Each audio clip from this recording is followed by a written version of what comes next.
Hello mga Kaimrubi, welcome sa ating part 2 mga Kaimrubi para sa ating marination sa ating gagawing lechon manok, homemade lechon manok mga Kaimrubi. Ayan, mga isang oras na or siguro mga isang oras at saka half hour mga Kaimrubi ang ating pagmarinate ng ating chicken.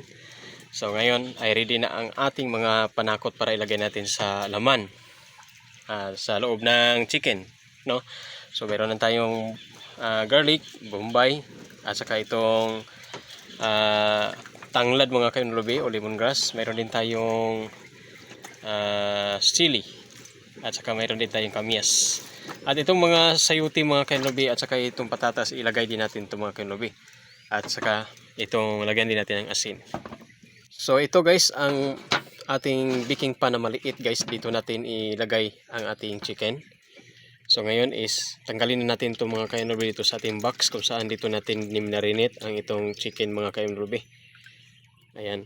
So kung napansin niyo mga kainlubi, binubutas-butasan ko ang laman no, ng chicken para ma-absorb ang ating ginawang sauce kanina mga kainlubi sa part 1 natin sa ating video.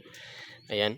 So ngayon mga kainlubi ay ilagay na natin sa loob ang mga hinanda natin ng mga panakot at saka itong patatas at iba pang mga ingredients dito mga kaimlobe.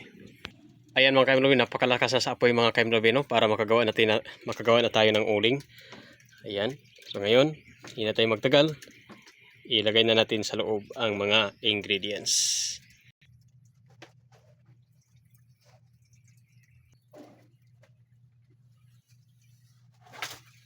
So ilagay natin una ang bawang at saka itong sibuyas.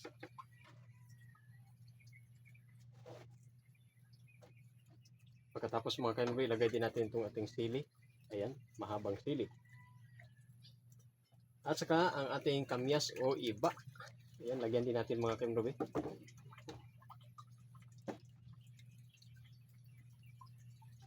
At ang ating sayuti. Ayan, masarap to guys. So hindi ito makasya mga kainlobe kung iubos natin to. Siguro lagyan ko na rin itong mga 3 piraso. Ayan. Pagkatapos mga kainlobe ay ang ating ito pang patatas. Patatas muna no, kasi paborito ni Pearl itong patatas guys. Ayan. Hindi lang natin iubos din mga kainlobe kasi may sili. Baka mahalang no. Tapos lagyan na natin ang ating lemongrass.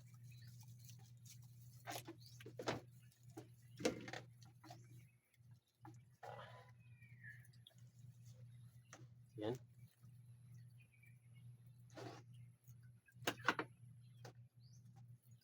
So bago natin isaksak tong last na isang lemongrass, lagyan muna natin ng asin guys no. Asin. Yan.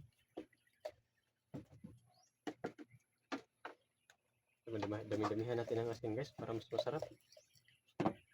Kasi si Missy Garidas kasi guys ay hindi siya gusto na sa mga tabang. Uy, Miming! Labas ka, labas.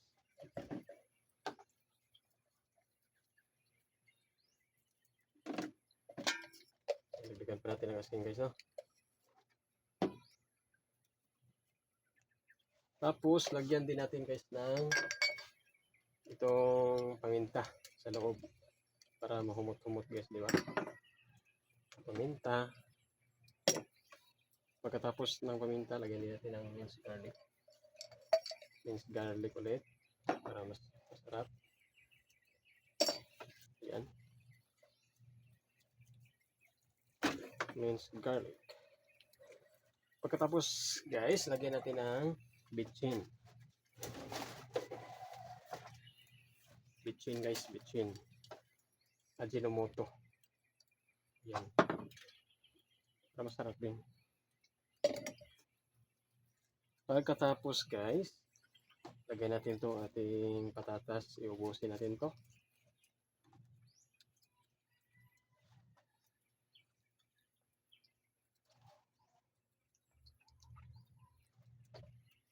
Ayan. Full pack na guys. Full pack na. Tapos saksak din natin itong ating isang ano guys, lemongrass. Ganyan oh. Para dagdag dekorasyon na din so sa kanyang sa dito sa ano guys ba? Sa kanyang dapi-dapi. Alright, so ngayon mga kanubi is atin itong ilagay dito. So dito lang natin to siya ipahiga mga kanubi no. Ayan. Tapos ano lang natin guys ito sa apoy guys. Ano lang natin sa apoy yan. Dito lang natin yan ilagay guys sa malapit lang sa apoy dito. Ayan. Oh, since mayroon na tayong mga baga dito.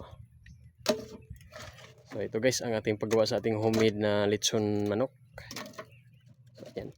Kaya sa mga baguhan dito sa aking channel, sa aking Facebook page, huwag kalimutan paki-follow na guys at paki-subscribe na din sa ating YouTube channel. Ayan. So ito mga kanubi, since ready na ito mga kanubi, ay ilagay na natin to dito. Ayan. Ayan. Diba? So ganyan lang kasimple ang ating paggawa sa ating lechon homemade lechon manok mga kanubi. Okay, by MWB version. So sa lahat ng mga baguhan pa lang dito sa aking Facebook page, huwag kalimutan guys, paki-comment na guys, paki-follow na guys sa aking Facebook page at huwag kalimutan mag-share din kayo mga kanubi at paki-subscribe din sa aking YouTube channel. Ayan, thank you so much for watching guys no. At abangan na lang guys ang ating lechon manok. Abangan kung ano ang resulta nito mga kanubi. Pwede kaya panoorin ang aking live later. Thank you for watching. Ako si Noel Laro, ang Mr. Wingbin ng Pilipinas. Maraming salamat at I hope mayroon kayong natutunan sa video na ito.